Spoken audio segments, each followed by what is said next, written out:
네, 안녕하세요. 천인간호사입니다. 제가 36시간 동안 넘게 잠을 못 자가지고 밥도 제대로 못 먹고 이래요.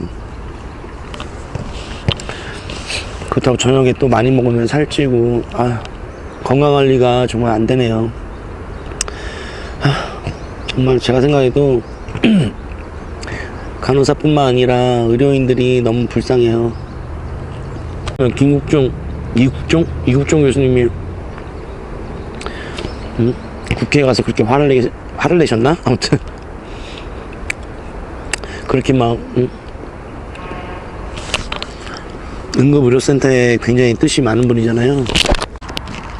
오죽하면 국회 가서 그렇게 얘기하셨겠어요.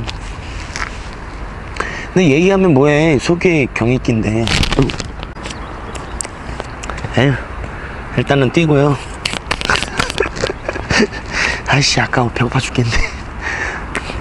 일단은 뛰고 집에 가서 영상 만들고 잘 편집해서 올리겠습니다. 자, 칼륨은 고칼륨, 저칼륨이 이제 오늘 보고할 내용이고요.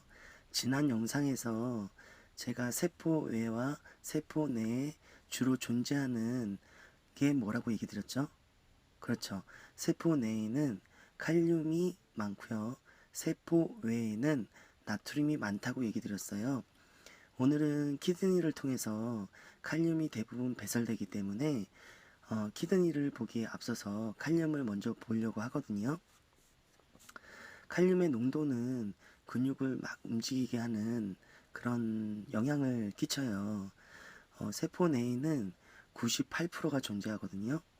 그래서 우리 몸에 불수의근이라고 하는 심장에 심근에 영향을 많이 미치기 때문에 칼륨 레벨이라는 아이가 굉장히 중요해요.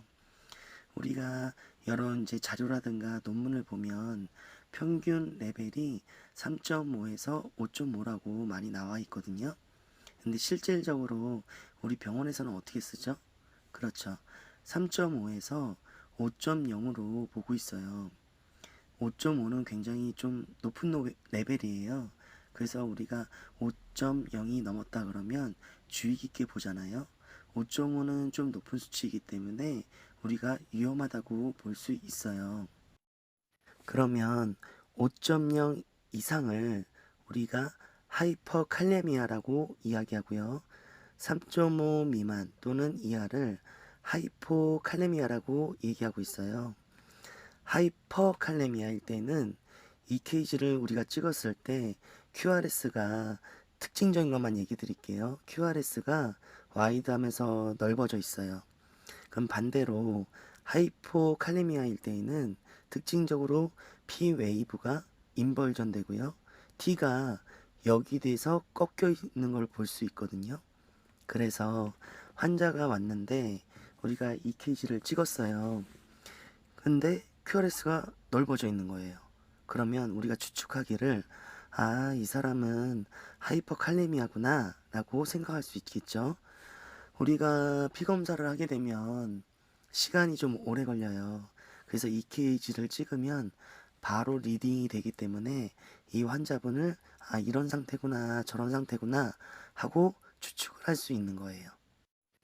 또 어떤 환자분이 막 급하게 응급실에 내원했어요.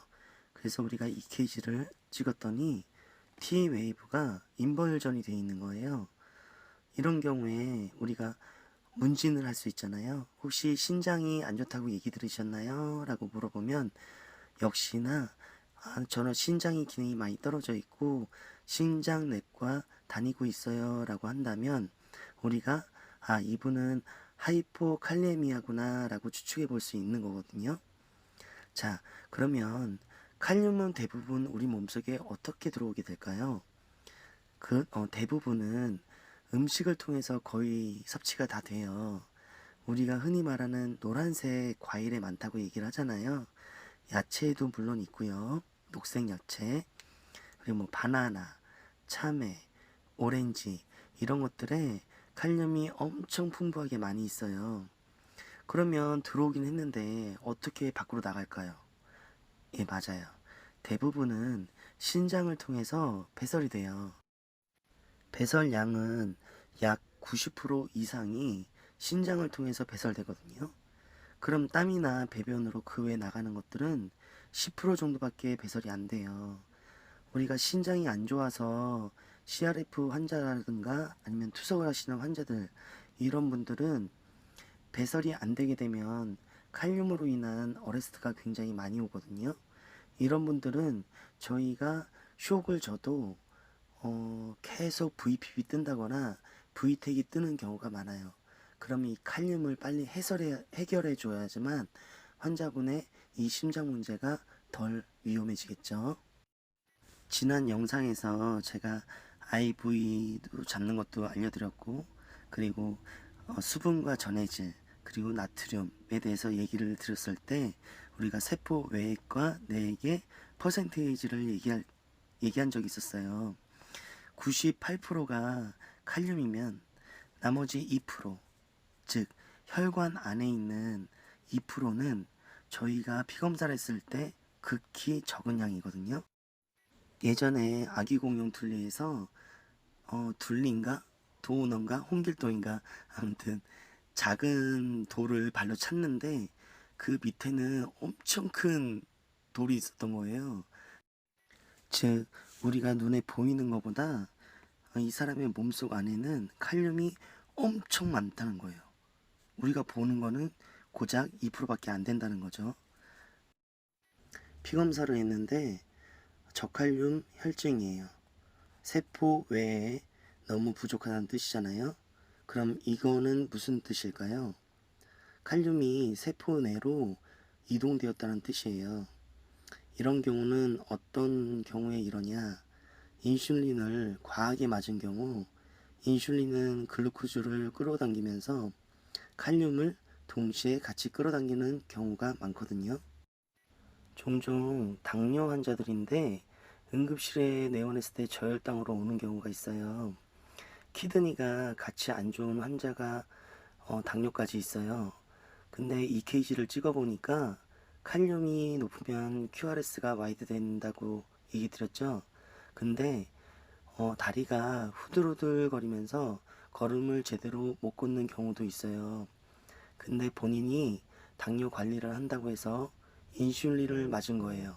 그런데 괜찮아졌어요. 그래서 이 사람인 생각하기에 내가 다리가 안 좋을 때 인슐린을 맞으면 좋아지는구나. 그래서 키드니가 안 좋은 당뇨 환자들이 다리가 이럴 때 인슐린을 맞아서 오히려 저혈당에 빠져서 내원하는 경우도 있어요. 또는 베타2 아드레너지 아고니스트라든가 우리 몸 전체가 염기 알칼로시스에 빠질 때 하이포칼레미아가 올 수 있어요. 자, 그럼 이제 전부 반대겠죠? 고칼륨 혈증은 오스몰리티가 너무 높다고 했어요. 삼투압이 너무 높아서 나트륨, 소듐이 제대로 조절이 안 되면 칼륨과 나트륨의 재배치가 원활하게 이루어지지 않겠죠. 이런 경우 고칼륨 혈증이 오고요. 반대로 베타2 아드레너지 안타고니스트가 올 경우도 칼륨이 세포 외로 이동해서 고칼륨 혈증이 오고 우리 몸이 엑시도시스에 빠졌을 때도 하이퍼칼레미아가 오는 경우가 많아요. 또 다른 원인을 찾아보면 제가 팔로우업을 한다고 피검사를 다시 해서 올려야 되는데 빨리 올리지 않고 상온에서 오랫동안 보관했어요. 이런 경우에 칼륨 수치가 떨어지는 경우가 있어요.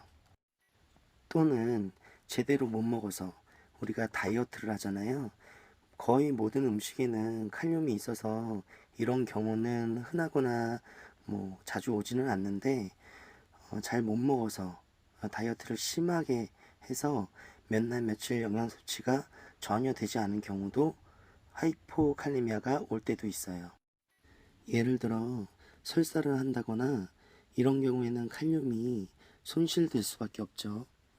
그 외에 아까 이야기 드린 인슐린, 그리고 우리 몸이 알칼로시스에 빠졌거나 또는 베타 아고니스트가 너무 많이 섭취된 경우, 약물로 복용했을 경우, 이런 경우에도 하이포칼레미아가 오기도 해요. 자, 그럼 치료는 우리가 칼륨을 보충해 줌으로써 하면 되겠죠. 칼륨이 아까 노란 거에 많다고 했어요. 그래서 칼륨을 줄 때 오렌지 주스를 함께 마시게 하면 흡수를 빨리 도와주기 때문에 우리가 환자들한테 같이 교육시키기도 하거든요. 어큐트한 상황에서는 IV를 하기도 해요. 다 아시겠지만 페리페랄은 40ml 이큐바란트를 넘기면 안 되고요. 센트랄은 리터당 100을 넘기면 안 돼요. 다음에 하루 토탈 200을 넘기지 않아야 되고요. 시간당 20ml 이큐발란트 이하의 속도로 주셔야 하고요. 보통 믹스는 생리식염수에 많이 해줘요. 포도당 같은 경우에는 포도당이랑 인슐린이랑 또 뗄래야 뗄 수가 없잖아요. 그래서 또 칼륨을 이동시키는 역할을 많이 해서 보통 KCL을 셀라인에 믹스해서 주는 게 훨씬 좋아요. 근데 만약에 환자가 뭐 나트륨의 문제가 같이 왔다거나 이런 경우에는 어쩔 수 없이 덱스트로즈에 믹스해서 주기도 하는 경우도 있죠.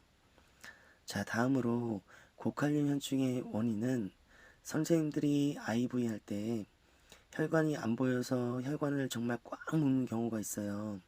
흔하진 않지만 이런 경우도 고칼륨 혈증의 원인이 되기도 해요. 그 외에는 너무 많이 칼륨을 섭취해서 그런 경우도 있거든요. 예를 들어서 신장이 안 좋으신 분들이 토마토를 먹으면 이런 경우가 오기도 해요. 하지만 정상인 사람들이 많이 먹게 되면 이런 고칼륨 혈증에는 걸리진 않겠죠.